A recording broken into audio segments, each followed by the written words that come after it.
سيدنا وحبيبنا وشفيعنا ومولانا محمد صلى الله عليه وعلى آله وأصحابه وأزواجه وذريته أن الله يعلي درجاتهم في الجنة وينفعنا بأسرارهم وأنوارهم وعلومهم ونفحاتهم وبركاتهم في الدين والدنيا والآخرة وجعلنا من حزبهم ويرزقنا محبتهم ويتوفنا على ملتهم ويحشرنا في زمرتهم بالعافية وسلامة لهم الفاتحة. أعوذ بالله من الشيطان الرجيم. بسم الله الرحمن الرحيم. الحمد لله رب العالمين الرحمن الرحيم مالك يوم الدين. إياك نعبد وإياك نستعين اهدنا الصراط المستقيم صراط الذين أنعمت عليهم غير المغضوب عليهم ولا الضالين آمين. بسم الله الرحمن الرحيم. نويت التعلم والتعليم والتذكر والتذكير والنفع والانتفاع والإفادة والاستفادة والحث على التمسك بكتاب الله وسنة رسول الله صلى الله عليه وسلم والدعاء إلى الهدى والدلالة على الخير ابتغاء مرضاته وقربه وثوابه وحسن الخاتمة مع اللطف والعافية وصلاح العاقبة.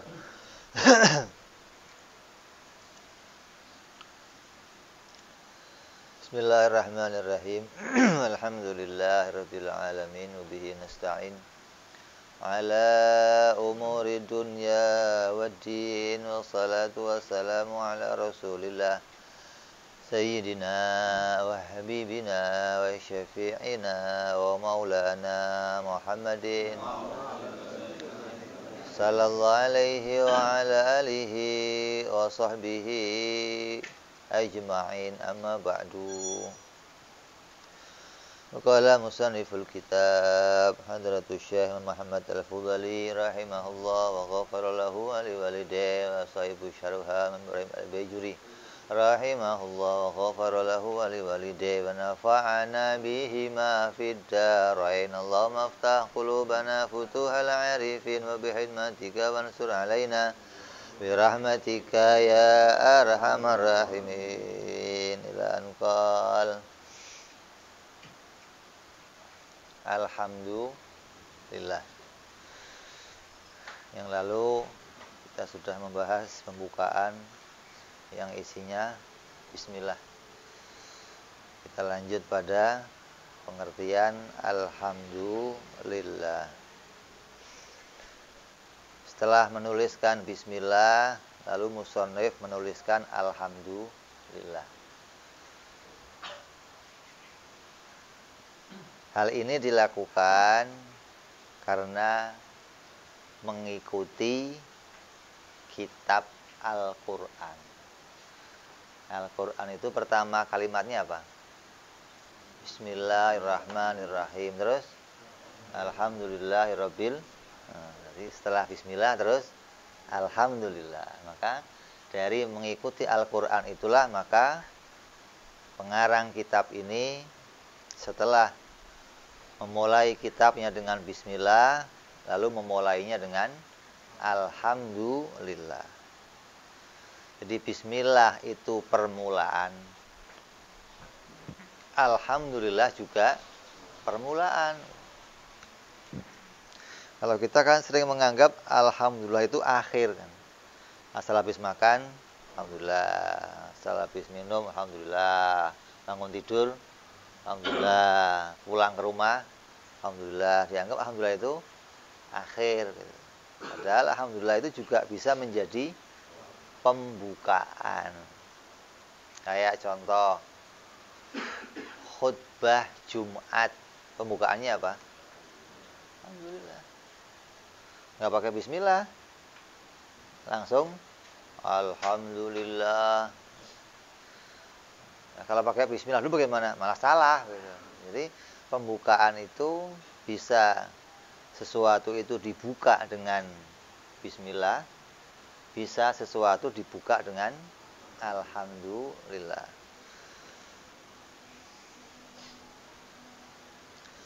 Kalau sesuatu itu dibuka dengan bismillah, itu namanya pembukaan hakiki. Artinya perkara yang secara hakikat dipakai untuk membuka segala sesuatu. Namanya pembukaan hakiki.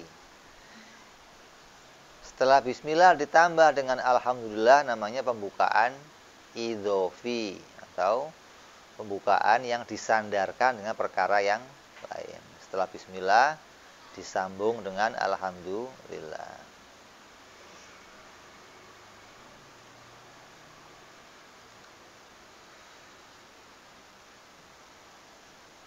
Ada pula riwayat dalam sebuah hadis Rasulullah sallallahu alaihi wasallam,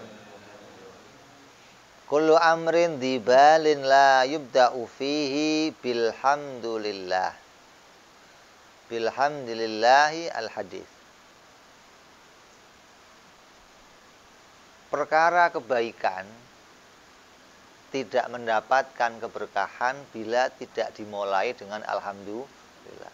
Kemarin hadis yang pertama kita baca, sebuah amalan tidak mendapat kebaikan apabila tidak dimulai dengan bismillah.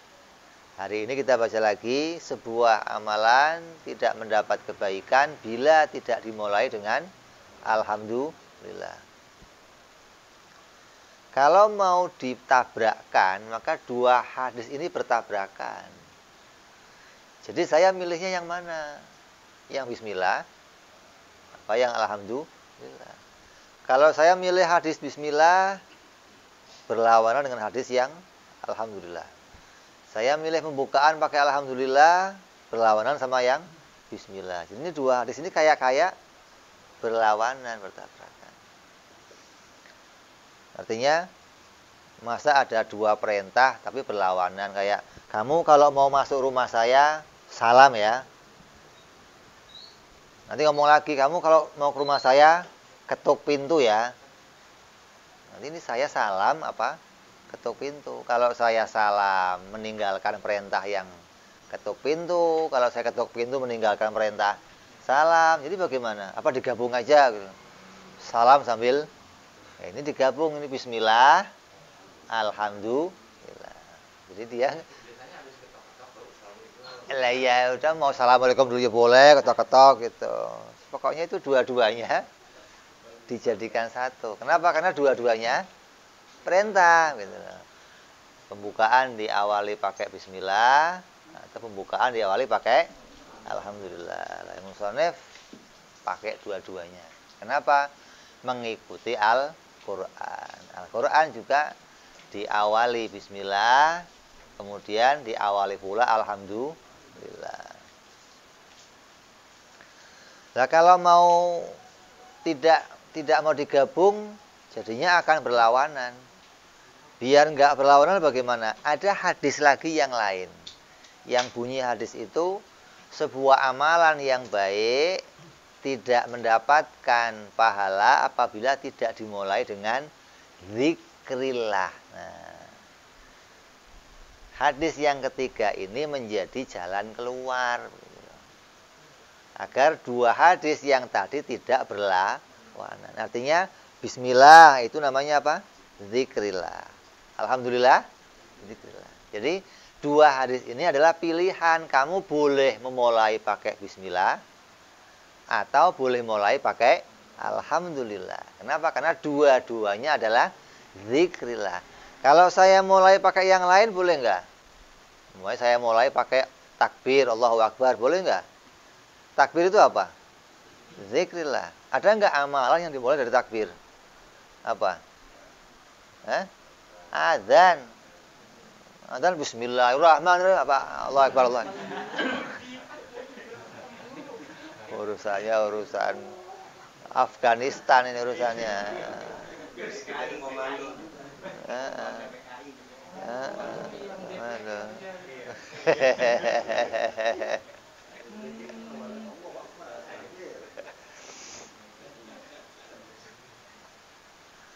Jadi kamu boleh memulai amalan apa saja dengan zikrillah. Mau makan, Allahu Akbar, makan, ya nggak ada yang nyalain. Kenapa? Itu zikrillah. Perintahnya mulai pakai, cuman nggak umum aja maksudnya. Lu mau orang yang lain bismillah, dia takbir, Allahu Akbar, makan.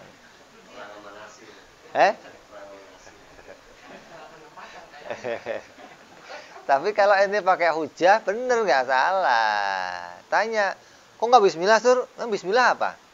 Zikrillah. Takbir? Zikrillah, kan sama. Sebuah amal yang baik akan dapat pahala kalau mulai pakai zikrillah, begitu loh. Bukan terus salah, bukan. Cuman nggak biasa aja. Jadi orang yang dengar, ya, aliran baru ini. Tanya, ngajinya di mana, Sur?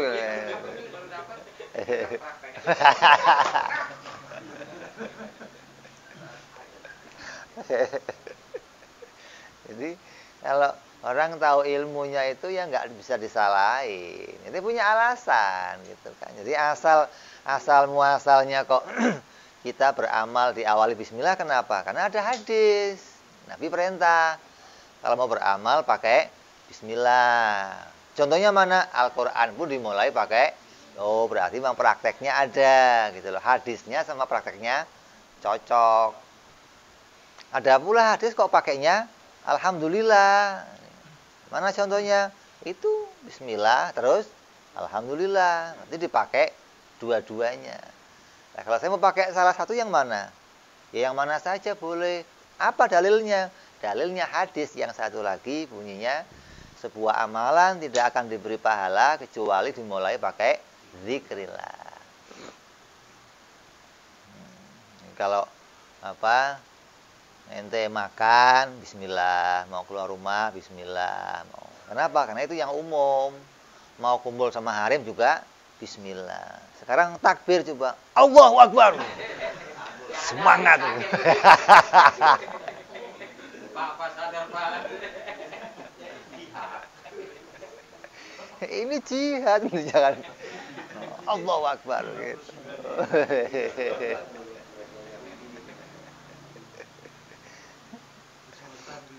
Apa? Spontan langsung Allahu Akbar gitu. Jadi ini hadis yang ketiga ini menjadi solusi atau jalan keluar dua hadis yang tadi tidak bertabrakan, tidak berseberangan. Banyak hadis yang seperti itu, banyak. Artinya satu hadis dengan hadis yang lain kayak berlawanan. Tapi nggak mungkin yang merintah satu kok perintahnya nggak mungkin. Pasti ada perintah yang lain yang akan bisa menyambungkan ini, menyinkronkan gitu. Artinya bisa difahamkan menjadi satu.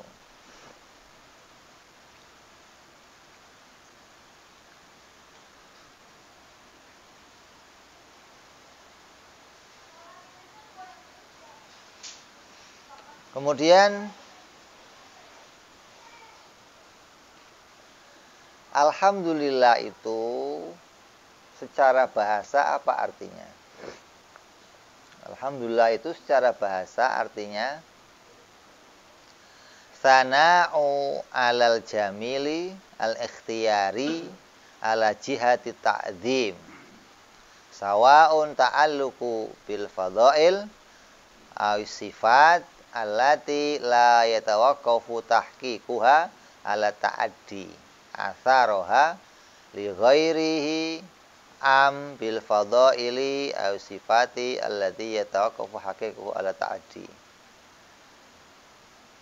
Sana'un ala jamil, pujian pada sesuatu yang indah, yang bagus.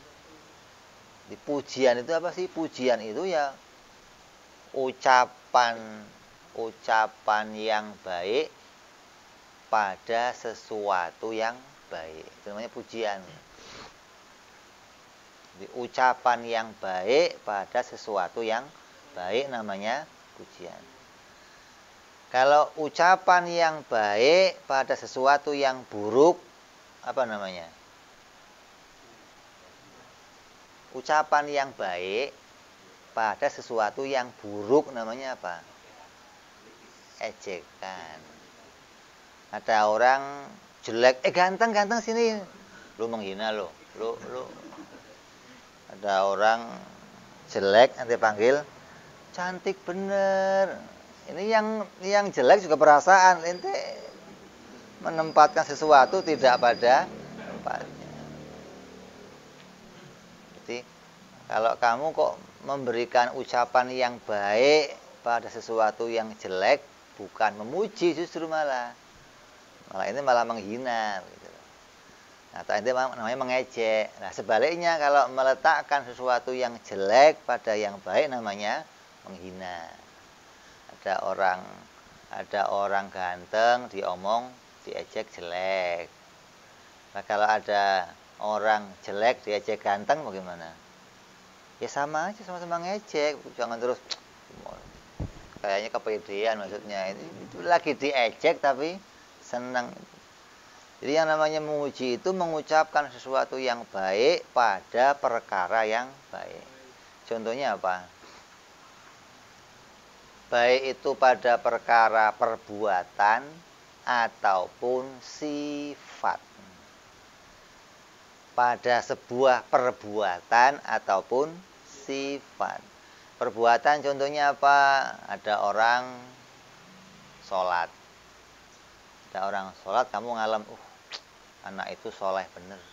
Ini kan ucapan yang baik pada sesuatu yang baik. Kamu ngelihat ada orang di jalan, seorang nenek lewat dibantu sama anak-anak diseberangin. Anak itu baik. Namanya ucapan yang baik pada sesuatu yang itu pujian namanya. Terus pujian secara bahasa ini bisa ditempatkan kepada siapa saja. Mau itu pada hewan, mau itu pada batu berlian, mau itu pada tanaman, mau itu pada hewan, mau itu pada manusia. Namanya mengucapkan sesuatu yang baik pada yang baik itu bentuknya apa saja. Dia lihat ada bulan purnama, Insya Allah indah benar. Ini memuji. Ini bulan itu enggak punya hidup, enggak punya amalan, tapi ente puji. Atau ente lihat batu berlian keren, indah benar. Ini namanya ucapan yang baik pada sesuatu yang baik. Atau ada orang kafir bikin rumah keren, ente ngalam, pinter yang bikin ini. Ini ucapan yang baik pada sesuatu yang baik, hingga nggak terukur atau nggak terbatasi itu pada siapa saja.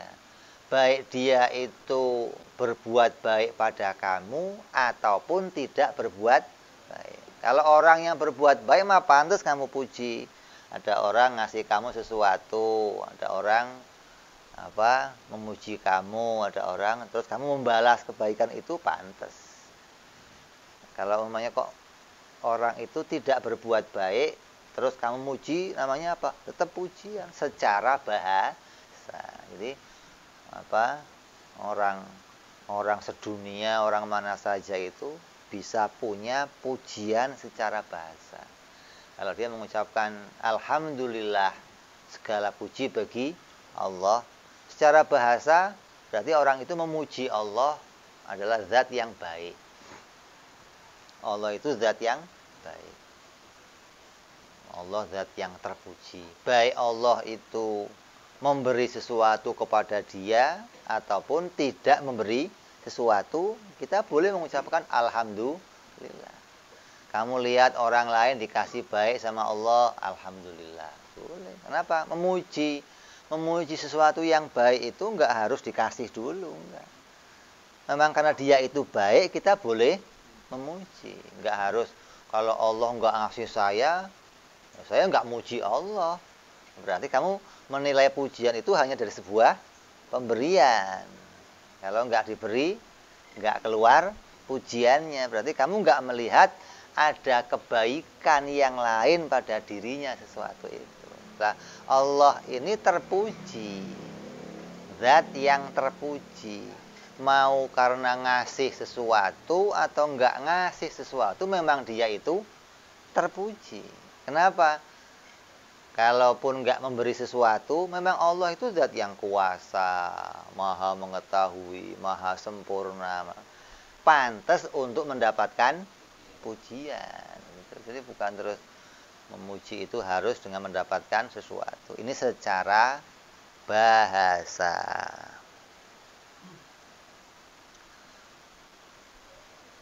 Alal jamil al-ikhtiyari ala jihati ta'zim, atas jalan pengagungan atau memuliakan.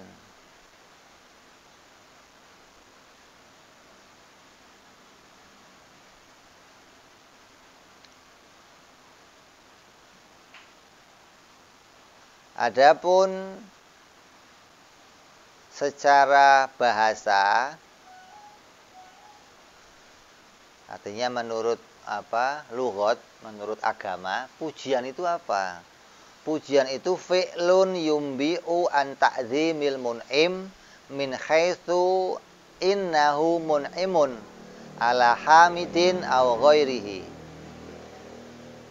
Kalau menurut agama, memuji itu apa? Memuji itu perbuatan. Sebuah perbuatan yang sengaja dimunculkan oleh seseorang karena dia memuliakan orang yang memberi nikmat. Jadi kalau menurut agama, pujian itu adalah balasan atau ungkapan yang keluar karena seseorang itu memberikan kita sesuatu.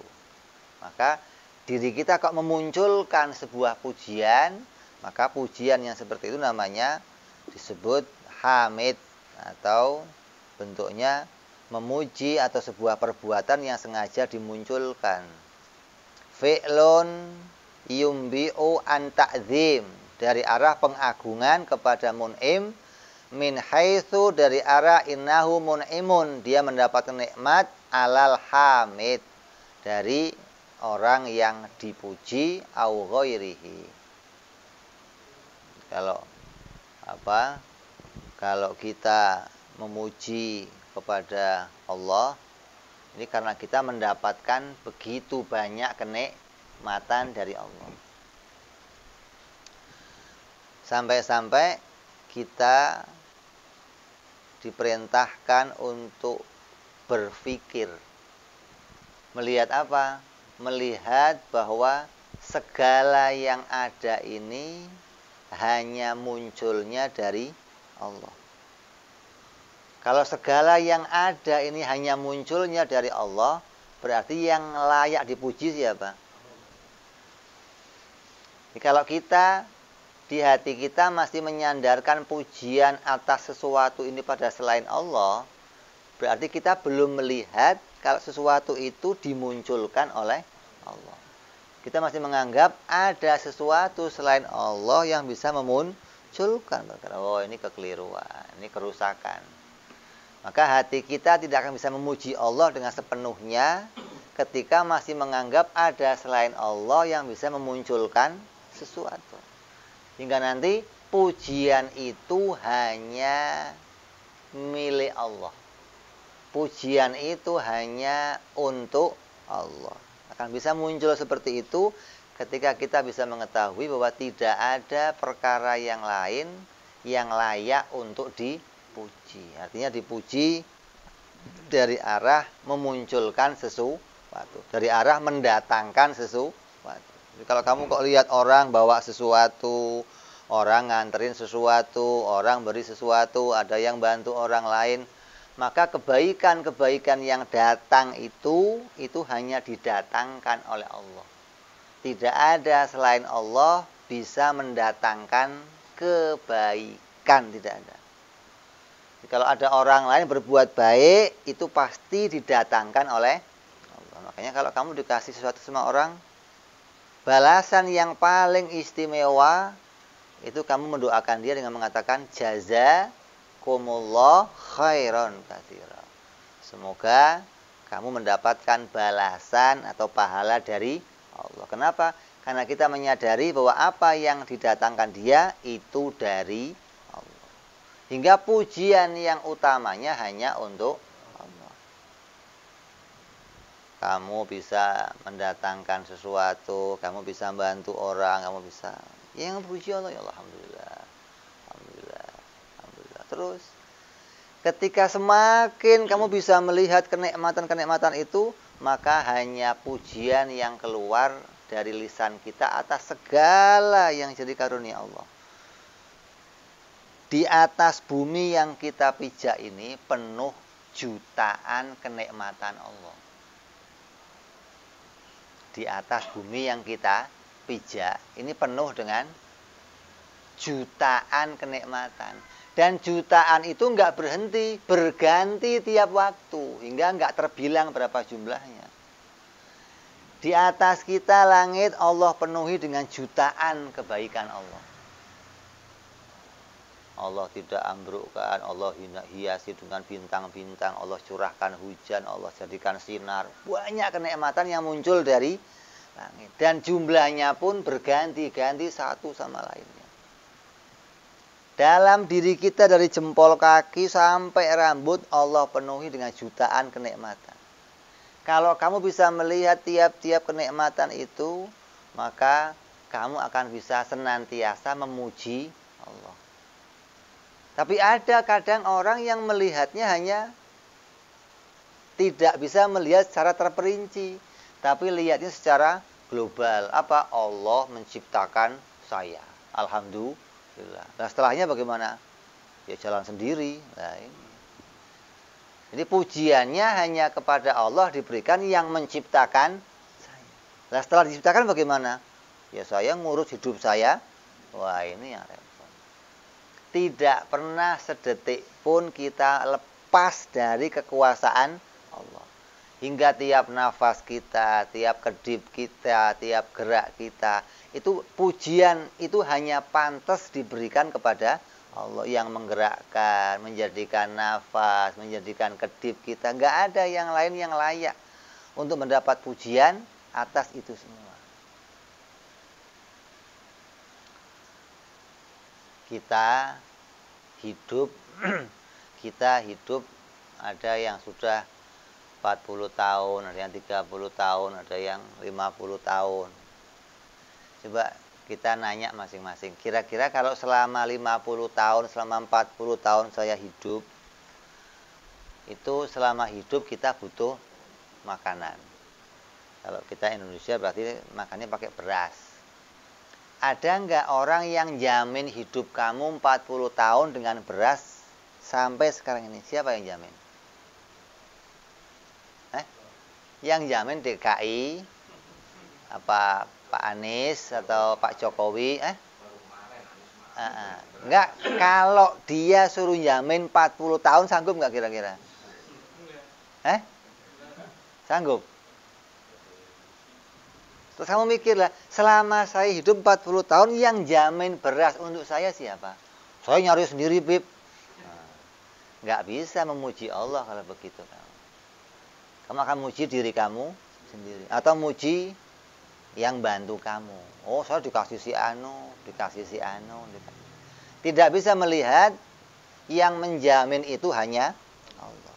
Bayangkan ente, sedunia siapa yang sanggup menjamin berasnya? Kalau yang jamin saya berasnya saya itu orang tua saya, Beb. Lah orang tua kamu makan nasi enggak? Makan juga. Jamin siapa? Kalau orang tua kamu juga makan nasi, berarti butuh nasi juga. Nah yang jamin dia siapa? Masa dia yang jamin dirinya? Mana ada. Oh yang jamin bosnya, Beb. Lah bosnya yang jamin siapa?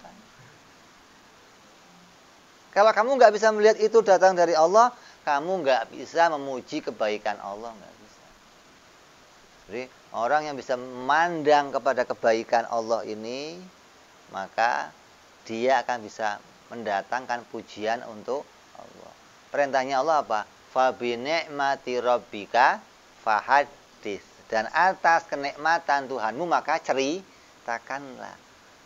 Jadi kalau kamu kok cerita, alhamdulillah saya digerakkan, alhamdulillah saya dijalankan. Ini kamu nggak salah, kenapa? Allah perintahkan saya menceritakan kenikmatan yang Allah berikan.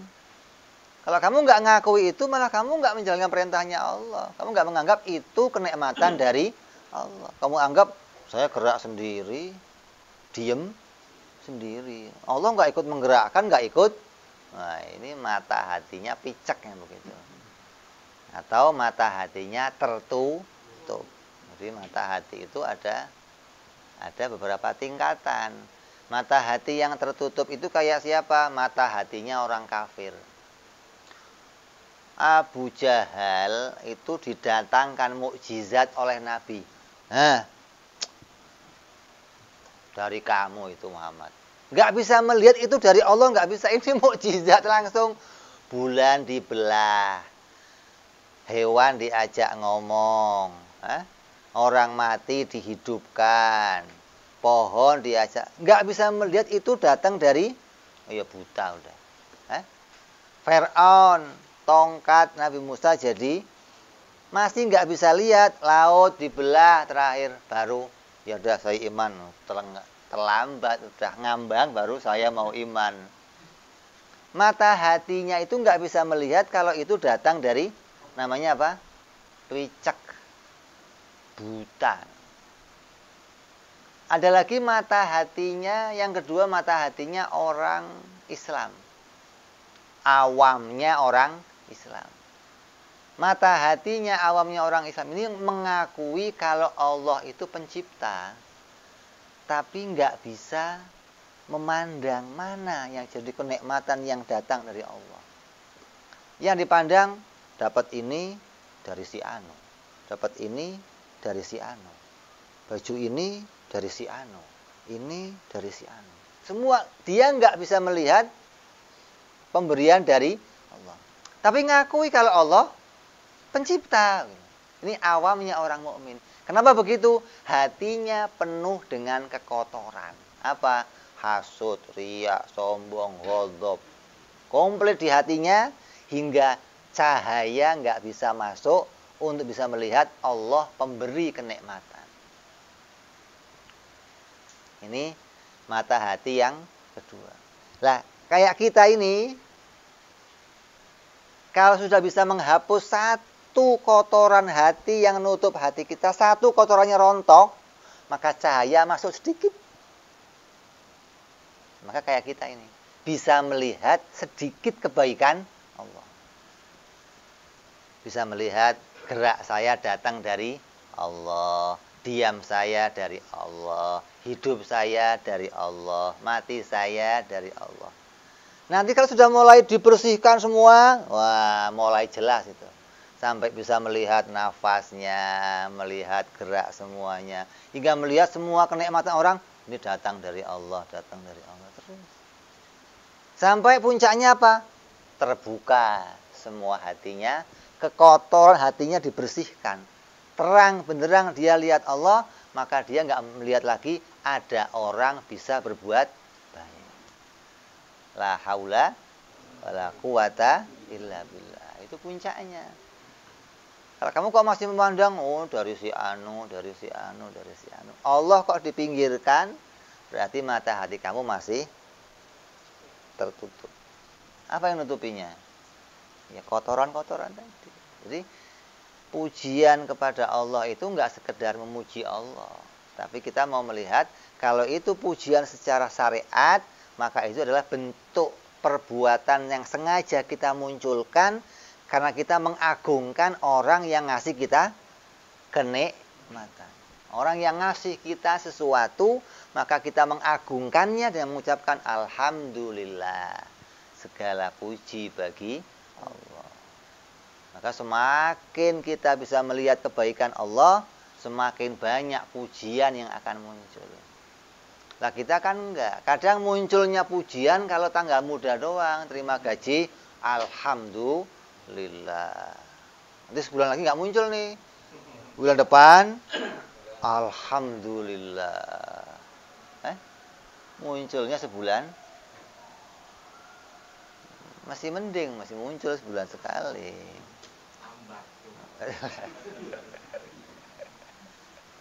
Memang dia nggak bisa melihat, begitu loh. Artinya pandangannya hanya terbuka segitu. Hingga dia nggak bisa menyaksikan kebaikan lain yang Allah berikan. Terus caranya bagaimana? Akalnya disuruh mikir, memandang tentang penciptaan alam semesta. Bahwa tidak ada yang bisa menggerakkan ini kecuali Allah. Kalau sudah mikir nanti, oh ini dari Allah berarti. Oh ini dari Allah berarti. Ini dari Allah.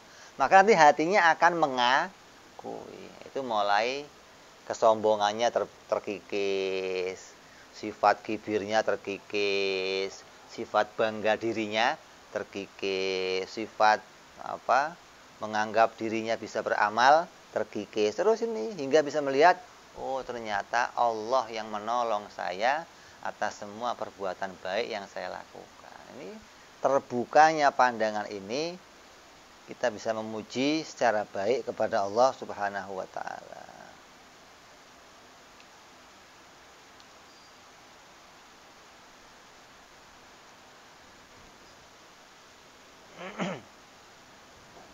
Terus pujian itu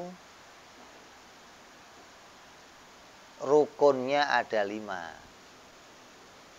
Untuk menjadi sebuah pujian itu harus punya 5. Kalau 5 ini enggak ada atau kurang 1, tidak akan terjadi sebuah pujian. Yang pertama ada yang memuji. Yang kedua ada yang dipuji. Ini harus nih. Masa ada pujian tapi yang muji enggak ada? Bisa? Ini ada pujian nih, yang muji siapa? Enggak ada. Nah, pujiannya siapa? Atau ada pujian tapi yang dipuji, lalu muji siapa? Oh, muji kok enggak ada yang dipuji, bagaimana? Ada yang memuji, ada yang dipuji. Terus kenapa muji? Harus ada ini. Kalau kok enggak ada apa-apa tiba-tiba muji, ngepuk nih. Lesi ngapain lagi? Enggak ada apa tiba lu mahib. Kenapa lu? Pasti punya. Lalu enggak ada apa kok tahu-tahu muji? Muji mesti ada alasannya kenapa ente kok muji. Begitu dong. Terus yang dipuji apanya? Jangan gua memuji dia. Apanya? Pokoknya puji aja. Yang dipuji apanya? Apa rambutnya, apa perbuatannya, atau rajinnya, atau ada yang ada yang muji, ada yang dipuji, ada alasan memuji, ada tempat pujian. Yang dipuji itu apanya? Baru yang terakhir muncullah pujian. Jadi orang muji itu harus urut ini dulu. Kalau nggak ada ini, berarti itu bukan pujian. Itu bohong-bohongan namanya. Atau tadi orang sengaja munculin untuk tujuan-tujuan tertentu. Atau sengaja mau apa. Kalau bahasa sini ngepuk itu apa?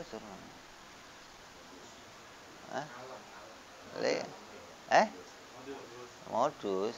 Gitu. Maksudnya asal muji itu enggak sebenarnya maksudnya, enggak betul-betul muji maksudnya. Ntar di belakangnya lain lagi ngomongnya, kena dia. Ini, jadi puji itu harus punya alasan apa yang dipuji, kenapa memuji.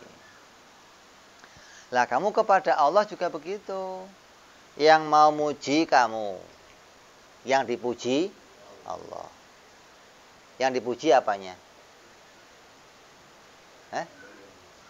Yang dipuji apanya? Itu alasan mujinya. Yang mau dipuji itu apanya? Perbuatannya, sifatnya, zatnya. Ini ada yang mau dipuji, namanya ada. Terus kenapa muji? Mendapatkan kenikmatan, mendapatkan kebaikan, barulah muncul pujian. Ini muji yang sebenarnya begini ini.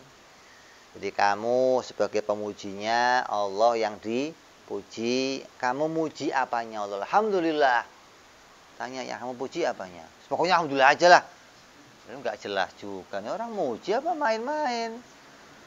Jadi enggak cuma alhamdulillah enggak. Kalau itu mau jadi pujian yang berpahala gitu loh. Kalau enggak berpahala berarti pujiannya Cina itu sama aja loh. Cina ngomong makasih ya kong, makasih doang, tapi enggak ngerti, enggak ada pahala, enggak ada kebaikannya. Kamu muji Allah alhamdulillah jangan kayak begitu, harus penuh rukun yang 5 ini. Kamu yang sengaja memuji, yang mau dipuji siapa? Allah. Yang dipuji apanya? Oh, saya lagi muji sifat fi'ilnya. Dia menjadikan saya baik, menjadikan alam semesta, menjadikan sifat fi'ilnya. Atau yang dipuji sifat rahimnya, atau sifat karimnya, atau sifat penyayangnya, sifat. Ada yang mau kamu puji itu ada. Terus kamu juga punya alasan kenapa memuji. Kamu enggak ngepuk, enggak, betul-betul memang ya Allah. Ini asli ya Allah, asli enggak, ini enggak temenan dah gitu. Jujur dan saya jujur begitu. Enggak terus pokoknya engkau terpuji ya Allah. Tapi ini fulus ya Allah. Itu namanya buntutnya lain lagi gitu, muji tapi ada buntutnya. Kayak anak kamu tahu-tahu mijitin. Ini orang kenapa kok tahu mijitin? Pak, ini enggak disuruh, enggak apa-apa tahu-tahu ujungnya apa? Pak, beli itu Pak. Ini kalau tidak punya alasan, maka pujiannya tidak menjadi pujian yang menurut agama. Enggak tersusun dengan rukun-rukun yang terpenuhi. Ya, kamu muji kepada Allah itu harus jelas apa yang mau dipuji dan kenapa kamu memuji. Adapun bentuk pujiannya apa saja terserah kamu bentuk pujiannya. Kamu yang atur bentuk pujiannya. Nah, tapi rukunnya harus terpenuhi seperti tadi. Kalau nggak terpenuhi bagaimana? Ya nggak bisa.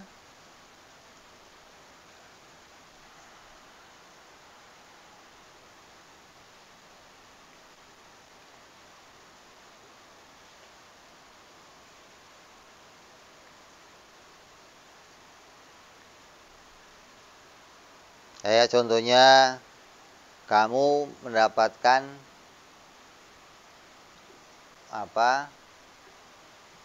pelayanan yang baik dari seseorang. Kamu datang ke rumahnya Suryadi, di rumahnya dijamu namanya. Teh, ngopi, komplit, kasih makan, kasih terhormat kamu. Terus muncul pujian, Suryadi mah pinter orangnya. Ini pinter ngelayanin tamu, pinter ngormatin. Ini munculnya pujian ini karena alasan. Alasannya apa? Betul-betul kamu mendapatkan pelayanan yang baik gitu loh. Hingga muncul pujian dari kamu. Ada yang munculnya pujian karena melihat orang lain mendapatkan kebaikan. Anak kamu sakit, terus dijadikan sehat. Kamu muji pada Allah, ya Allah, alhamdulillah. Anak saya sekarang sehat. Berarti kamu punya alasan kenapa kamu muji. Oh, karena Allah menjadikan anak saya sehat. Karena Allah menjadikan. Ini punya alasan untuk memuji. Ini pujian menurut syariat harus begitu. Kalau nggak begitu nanti nggak jadi sebuah pujian.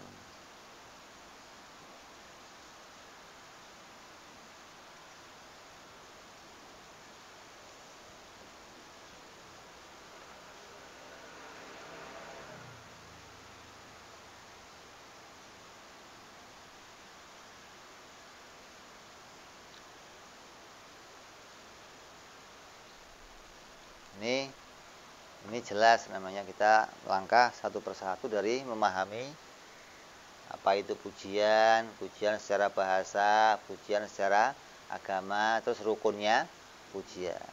Terus sekarang kita bicara lagi pujian itu macamnya ada berapa? pujian itu macamnya ada 4.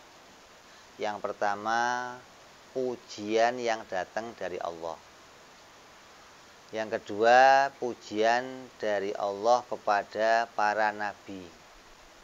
Yang keempat, pujian dari kita kepada Allah. Yang kelima, pujian dari kita ke sesama kita. Jadi orang muji itu sedunia jumlahnya cuma 4. Allah memuji pada dirinya sendiri. Allah memuji kepada para hamba-hambanya. Siapa? Para nabi, para sholihin, para wali-walinya dipuji oleh Allah. Terus yang ketiga, hamba memuji pada Allah. Yang keempat, hamba memuji sesama hamba. Udah 4 doang. Jadi kalau di dunia ada ngomong pujian, maka isinya pujian cuman 4. Berapa? 4. Jadi kalau kamu kok sekarang baca begini, Alhamdulillahirabbil alamin, diartikan apa? Segala puji bagi, segala itu berapa jumlahnya? Ya 4 tadi. Segala puji bagi Allah. Itu yang 4 tadi itu. Kok banyak sono-sono? Ini lagi bicara 4 ini. Segala puji berarti yang 4 ini milik Allah. Milik Allah itu artinya apa? Milik Allah itu kepunyaan, berarti bukan Allah kan? Jadi milik Allah itu selain Allah. Ya. Ini meja milik saya. Berarti meja bukan saya. Ya kan? Karena milik itu perkara lain. Dunia ini miliknya Allah. Berarti perkara lain dari Allah. Artinya perkara yang diciptakan oleh Allah. Sesuatu yang dimiliki oleh Allah. Lah, kalau segala puji itu mau digabungkan untuk puji yang 4 ini, maka nggak cocok. Kenapa? Karena yang 4 ini, 1 ini pujinya itu qadim, tidak berawal. Dan yang 3 ini pujinya berawal. Pujinya Allah untuk para nabi, para sholihin, pujinya kita kepada Allah, pujinya kita kepada sesama kita. 3 ini diciptakan. Kalau yang 1 ini qadim, tidak ada permulaannya. Allah memuji pada dirinya, alhamdulillah.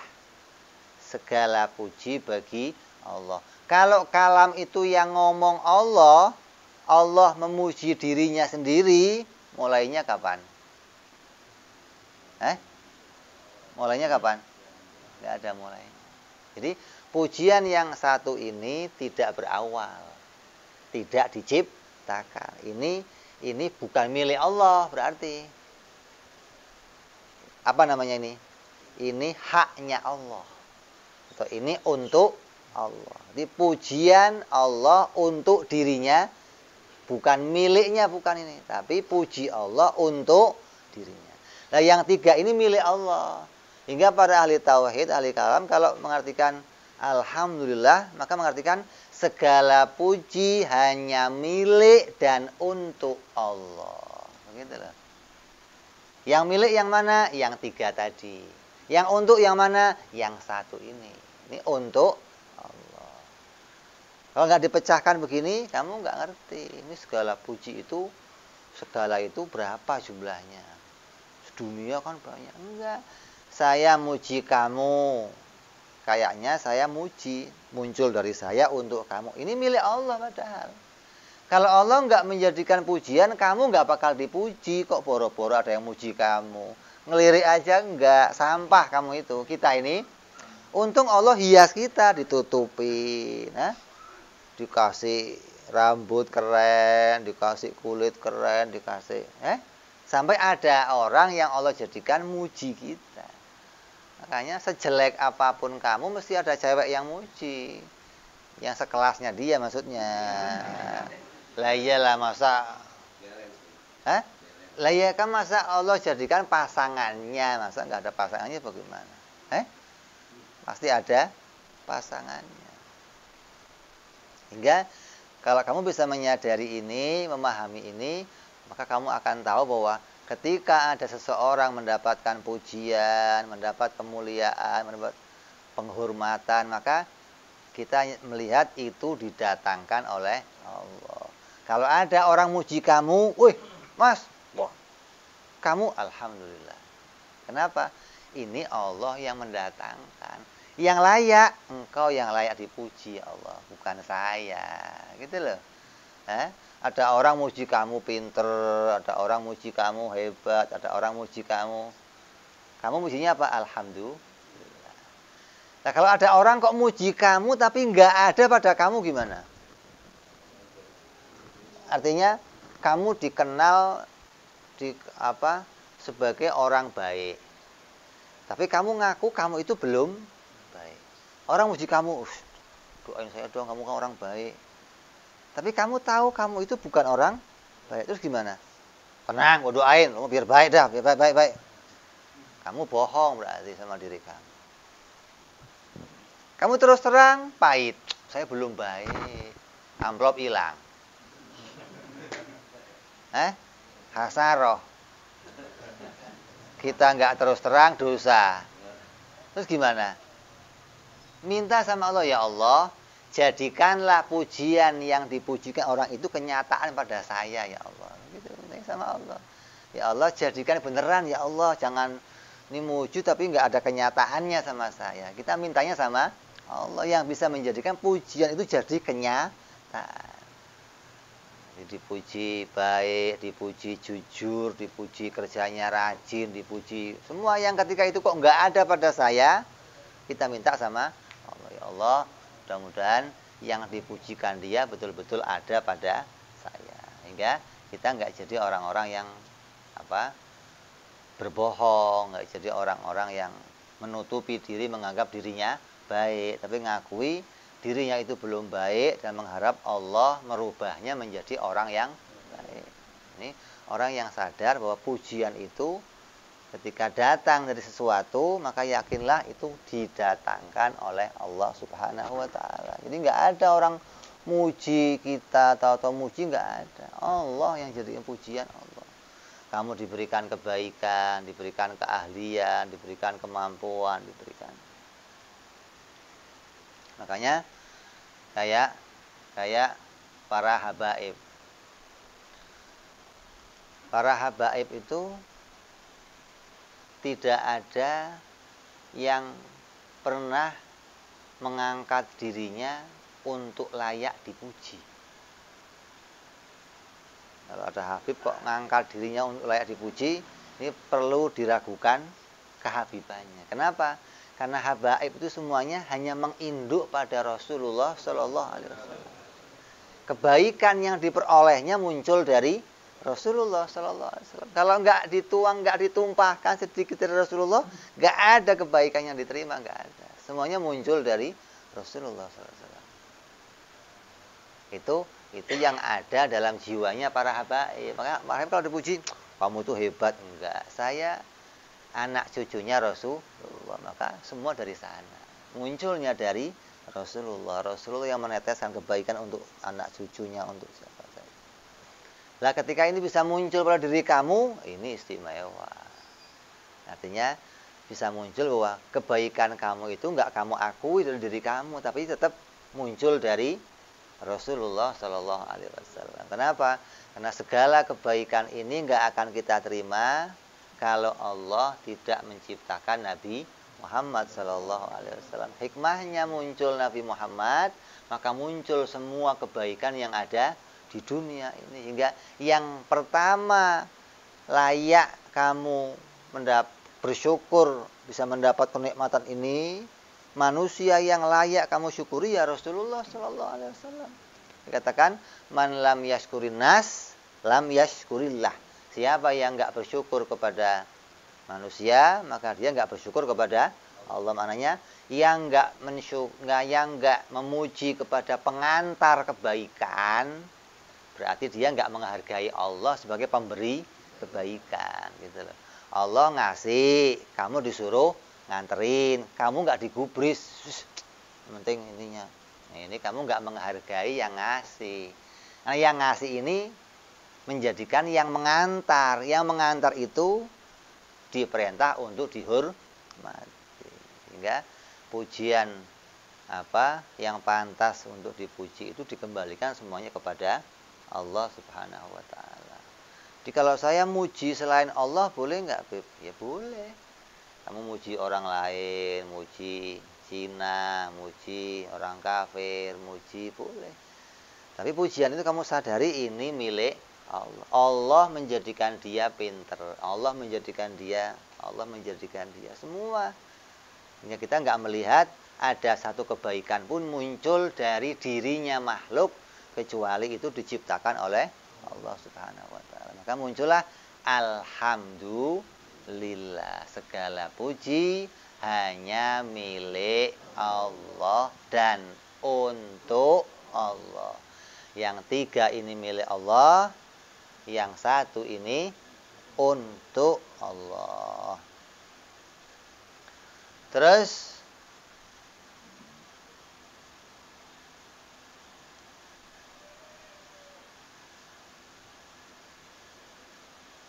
al-munfaridu bil ijad. Nah ini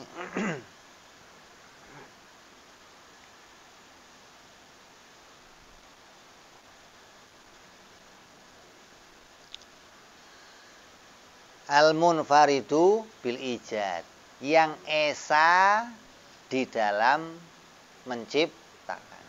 Segala puji hanya milik dan untuk Allah, zat yang esa di dalam menciptakan segala sesuatu. Artinya kamu harus bisa melihat bahwa pencipta segalanya ini adalah tunggal. Tidak ada pencipta lain selain Allah. Dari mana lihatnya? Bagaimana cara melihatnya? Bahwa tidak ada pencipta yang lain kecuali Allah. Cara lihatnya bagaimana? Cara lihatnya kita lihat, kita buktikan bahwa perkara yang bergandengan itu tidak bisa menghasilkan. Segala perkara yang bergandengan tidak bisa menghasilkan. Yang bergandengan apa contohnya? Kamu dan makan, hasil kenyang.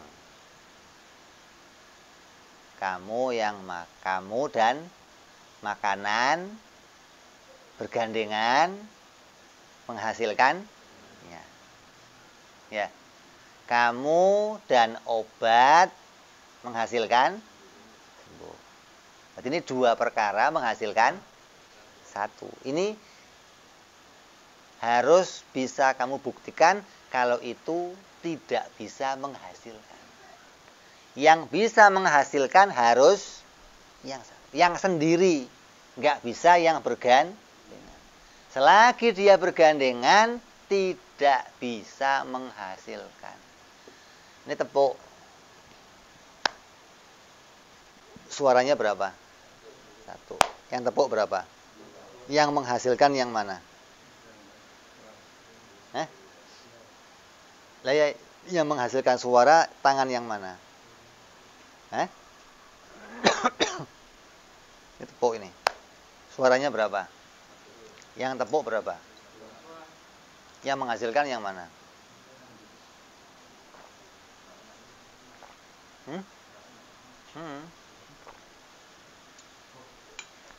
Jadi yang menghasilkan dua-duanya. Hasilnya bisa begitu. Contoh, kamu punya pulpen. Kamu coret. Kalau pulpennya satu, hasil coretannya berapa? Satu. Punya pulpen kamu coret. Jadi, coretannya berapa? Kalau 2 pulpen dicoret, coretannya berapa? Ya. Kalau yang nyoret 2, hasilnya harus.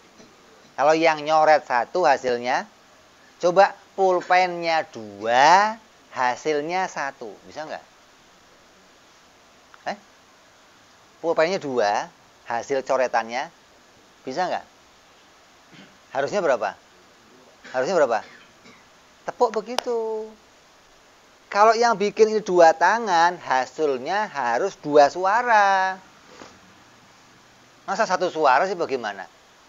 Sama aja ada 2 pulpen, dicoret bareng, hasilnya 1. Bisa? Bisa nggak? Harus berapa? Ini nyata. Ini enggak bukan permainan akal, bukan. Ini nyata.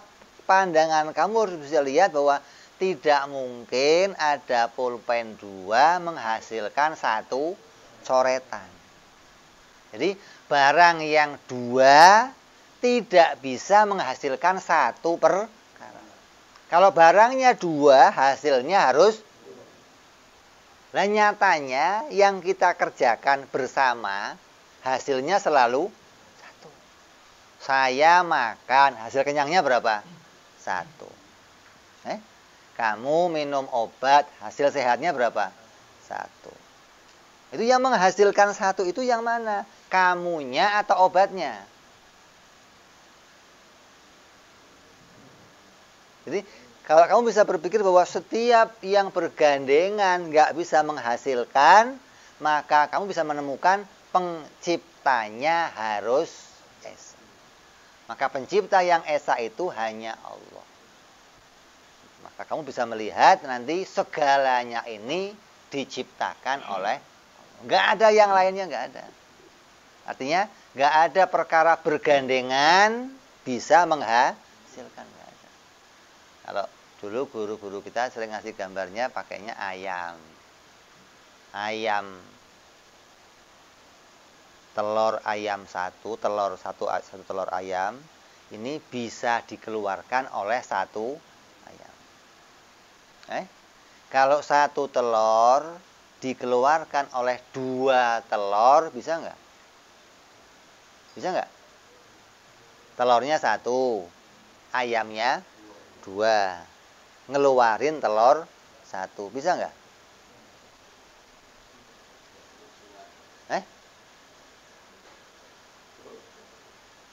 Separuh? Bisa, ngedennya bisa gitu. Ngedennya bisa. Separuh dari sini, separuh terus gabung gitu.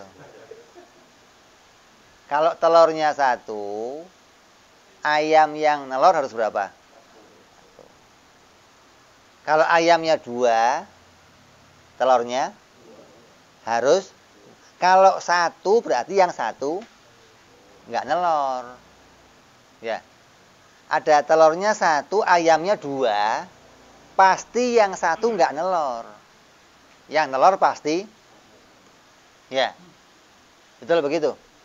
Nah, sekarang kalau ada 1 telur, ada 2 ayam, ayam hitam sama ayam putih. 2 ayam ini ngakui itu telurnya, gimana?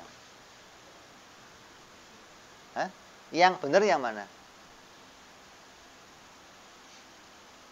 Yang ayam putih apa yang ayam hitam? Akal mengatakan nggak mungkin itu dari 2, mesti dari salah. Tapi dua-duanya ngaku. Kan repot. Kalau yang ngaku 1 beres, selesai. Mau ayamnya 10, 100, telurnya cuman. Telur siapa? Saya, Pak. Oh ya, selesai. Nggak ada masalah namanya. Kalau semua ngaku telur saya, gimana? Telurnya cuman yang nelor 100. Ngaku semua, ya keder ini. Ini 2 aja 2. Ayam hitam sama ayam putih. Dua-duanya ngakui itu telurnya. Mungkin nggak? Yang mungkin. Terus cara buktiinnya gimana? kalau ini betul-betul telurnya si hitam atau si putih gitu.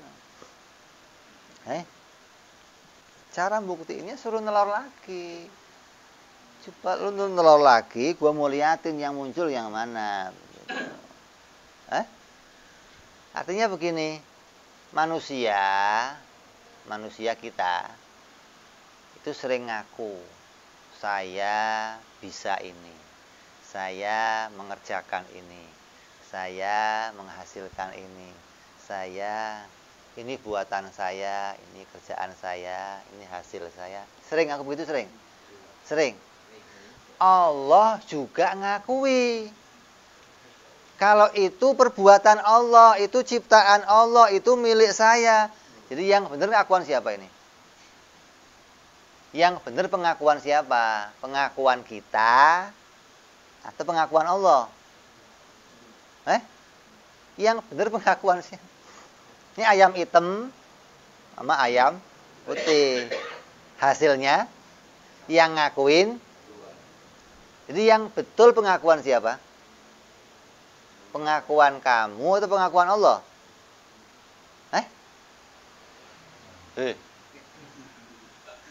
Pengakuan siapa? Pengakuan. Kalau kamu bisa menyatakan ini di hati kamu, berarti kamu itu tidak punya perbuatan sendiri. Yang punya perbuatan sendiri itu hanya al-munfaridu bil ijad. Yang punya perbuatan sendiri itu hanya Allah. Yang lainnya Allah itu diberi semuanya, dikasih kerjaan. Semuanya dimunculkan perbuatannya oleh Allah. Nah kalau kamu kok tahu-tahu ngaku saya bisa, ini berarti kamu lupa diri. Mata hati kamu nggak bisa memandang Allah sebagai pencipta perbuatan kamu. Allah berfirman di Quran, wallahu khalaqakum wa ma ta'malun. Allah yang menciptakan kamu dan menciptakan perbuatan kamu. Jadi Allah itu bikin kita dan perbuatan. Coba, nggak cuma bikin kitanya, enggak. Sak perbuatan kita pun diciptakan. Dalang itu bikin wayang dan bikin perbuatannya wayang. Gatotkaca itu dibikin sama dalang dan diterbangkan sama apa, terbang sendiri? Bisa. Gatotkaca terbang sendiri bisa. Superman terbang sendiri bisa nggak? Yang terbangin siapa? Sutra. Kalau Superman terbang nggak pakai sayap bisa nggak? Kenapa? Karena yang terbangin bukan sayap. Yang terbangin, kalau sutradara mau nggak pakai sayap juga, nggak pakai kancut juga terbang. Lah yang terbangin sutradara, nggak urusan sama sayapnya. Kalau anak kecil yang lihat, ya dianggap sayapnya Superman yang, maka seringkali anak kecil pakai sarung, ya naik ke atas, dianggap sayap bisa, itu matanya nggak melihat sutradara. Lagi begitu, nggak bisa melihat kalau ini dimunculkan oleh Allah. Kamu seringkali melihat orang jadi PNS kaya, dianggap PNS pingin jadi PNS. Gua mau jadi PNS lah, kenapa sih? Hidupnya seneng. Dianggap jadi PNS bisa. Ini orang yang kayak anak kecil tadi itu, dikira sayap. Makanya kamu lihat Suryadi jadi MKL. Hidupnya makmur, seneng, pingin jadi MKL. Kenapa? Dianggap MKL kantornya di bawah Pohon Rindang. Kan indah. Turun naik mobil. DPR. Kantor di gedung apa enggak enak. Ini pandangan anak kecil yang tertipu melihat sayap tadi. Dianggap sayap itu bisa menerbangkan. Padahal yang nerbangin siapa? Itu nggak terlihat oleh dia, gitu loh. Gatut kaca, otot kawat balung si. Asal berantem nggak pernah kalah. Yang memenangkan Gatut Kaca siapa? Sutradara lah. Kalau mau mati mah selesai. Kok urusannya Gatut Kaca mau hebat. Tanyanya jimatnya apa? Lagi jimatnya apa?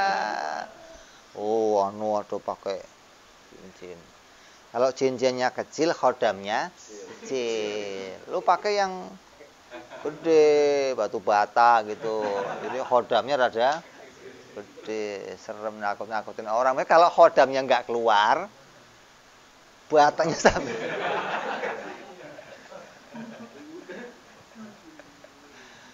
Jadi ini banyak orang yang nggak bisa al-munfaridu bil ijad, memuji Allah sebagai pencipta tunggal nggak bisa, gitu loh. Karena tertipu sama adat yang dilihatnya tertipu, mata hatinya nggak bisa lihat ini dimunculkan oleh.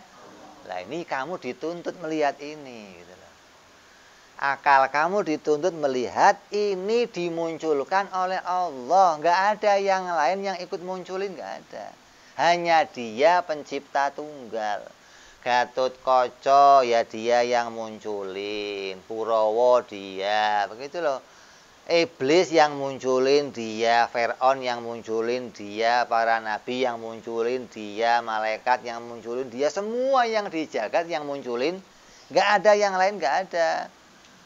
Sutradara bikin film itu nggak cuma Superman munculnya, lah juga penjahat juga dimunculkan sama siapa? Sutradara. Kalau enggak, gua bagian jagoan aja. Lah penjahatnya siapa yang munculin? Muncul sendiri gitu penjahatnya. Mana ada. Kalau dia yang munculin jagoannya, dia juga yang munculin. Justru karena duanya dimunculkan, kelihatan jagoan. Kalau nggak ada penjahat, ya nggak kelihatan. Mana coba malaikat itu jagoannya yang mana? Ya nggak ada jagoannya, nggak ada penjahatnya, jagoan semua. Mana ada. Kalau ini dua-duanya dimunculkan. Kamu harus bisa melihat bahwa ini hanya muncul dari Allah Subhanahu wa Ta'ala. Inilah namanya mengesahkan Allah.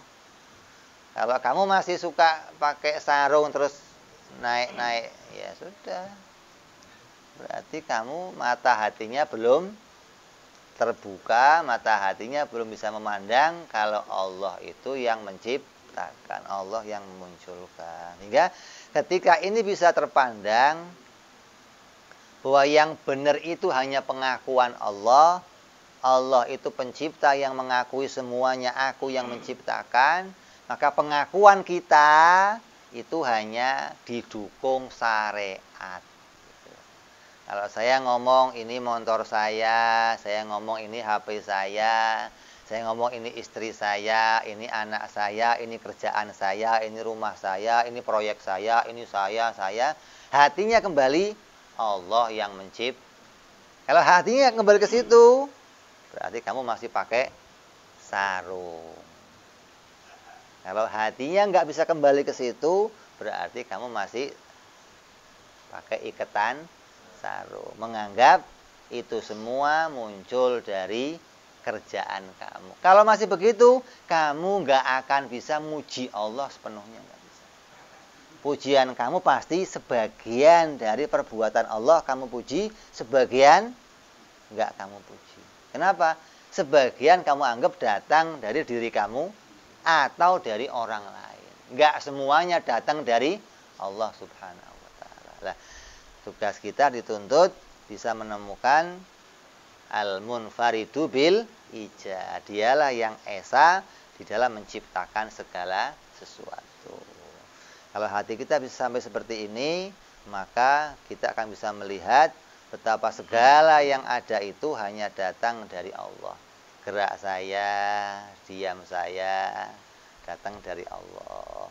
Saya makan kenyang, datang dari Allah. Sampai nanti nafas saya, geraknya saya, detak jantung saya, Kalau kamu bisa sampai merasakan ini, menyadari ini, maka tiap waktu yang muncul dari kamu hanya pujian kepada, atau munculnya apa? Istighfar. Kenapa? Ya Allah, minta ampun, gak bisa mensyukuri semua nikmat Engkau ya Allah. Minta ampun ya Allah, gak bisa mensyukuri. Kenapa? Saking gak kobernya ngitung maksudnya. Lah kamu asal akhir bulan, alhamdulillah udah merasa, udah muji Allah, alhamdulillah ya Allah. Satu kenik, lah itu satu kenikmatan dapat uang, terus kamu bisa muji, itu kenikmatan yang baru yang belum kamu syukuri. Kamu anggap bahwa mengucapkan alhamdulillah atas datangnya rezeki ini sudah mencukupi, ya Allah, belum. Ini kita dituntut untuk bisa kembali melihat, menyadari bahwa semua ini didatangkan oleh Allah Subhanahu wa taala. Hingga nanti yang muncul dari lisan kita hanya pujian kepada Allah. Ketika alhamdulillah, kamu betul-betul mengakui memang ini pujian milik Engkau ya Allah. Enggak ada yang berhak atas pujian ini, enggak ada. Sampai nanti ketika kamu ditanya fabi ayyi ala'i rabbikuma tukadziban, nikmat mana lagi yang mau kamu pungkiri? Jawabnya apa? Enggak ada ya Allah. Nikmat mana yang tidak mau kamu akui? Artinya nikmat yang enggak datang dari aku itu yang mana? Enggak ada ya Allah. Ini dulu sewaktu surat ini turun, Nabi membacakan kepada para sahabat, "Fabi ayyi ala'i rabbikuma tukadziban." Fabi ayyi, dengan apa lagi? Dengan nikmat yang mana lagi? Kamu jin dan manusia tidak mensyukuri atas nikmatku. Artinya nikmat mana lagi yang kamu ingkari, yang kamu bohongi, yang kamu dustakan, kamu anggap itu bukan dari aku. Ketika Nabi bacain ayat ini, sahabat diem, nggak ada yang komentar. Apa kata Nabi? Kamu kok diem semua, kenapa? Ketika saya bacain ayat ini kepada bangsa jin serempak menjawab, tidak ada ya Allah. Tidak ada nikmat yang bisa kami pungkiri ya Allah. Semua nikmat datang dari Engkau. Itu jawaban bangsa jin ketika Nabi membacakan fabi ayya la rabbikuma tukadziban. Maka semenjak itu para sahabat mengikuti. Ketika Nabi bacain fabi ayya la rabbikuma tukadziban, sahabat menjawab tidak ada ya Allah. Tidak ada satu kenikmatan pun yang bisa kamu pungkiri kecuali itu datang dari Engkau. Bisa begitu, berarti bisa al-munfaridu bil ijaz. Mengakui bahwa pencipta itu hanya Allah dan segala kenikmatan saya hanya datang dari Allah. Sehat saya bukan gara-gara vitamin. Sehat saya bukan gara-gara olahraga. Sehat saya bukan gara-gara, nggak pernah menyandarkan pada sebab, nggak pernah, tapi menyandarkan langsung kepada Allah. Lah kita sering terpaku oleh sebab. Sebab ini jadi penghalang. Kenapa? Kenapa sebab jadi penghalang? Karena kamu hidup sama sebab berpuluh-puluh tahun. Gandengan sama sebab, tidur bareng, makan bareng, bubuk bareng, ngimpi bareng sama sebab 40 tahun, 50. Ya lengket sama kamu. Suruh lepas. Waduh, beratnya. Udah kena hujan, kena angin, kena air asin, sekaratan, lengket jadi satu. Mau dipisahin? Susah. Ini sebabnya kita bergandeng terus sama sebab, karena kita terbiasa hidup dengan sebab. Tapi ketika akal bisa dibangkitkan, akal dihidupkan, akal disehatkan, maka akan terpisah nanti antara keduanya. Sebab itu bukan yang menciptakan, musabab juga bukan hasil dari sebab. Dua-duanya digandengkan oleh Allah. Segala yang bergandengan tidak bisa memunculkan sebuah perkara. Yang bisa munculin hanya Allah Subhanahu wa ta'ala. Dari sinilah akan muncul pujian yang murni hanya untuk Allah Subhanahu wa ta'ala. Kemudian Wassalatu wassalamu, kita teruskan yang akan datang insyaallah. Wallahu a'lam bishawab. Ila hadratin nabi. Fatihah. A'udzu billahi minasyaitonir rajim. Bismillahirrahmanirrahim. Alhamdulillahi rabbil alamin arrahmanir rahim maliki yaumiddin. Iyyaka na'budu wa iyyaka nasta'in ihdinas siratal mustaqim. Siratal ladzina an'amta 'alaihim ghairil maghdubi 'alaihim waladdallin. Amin.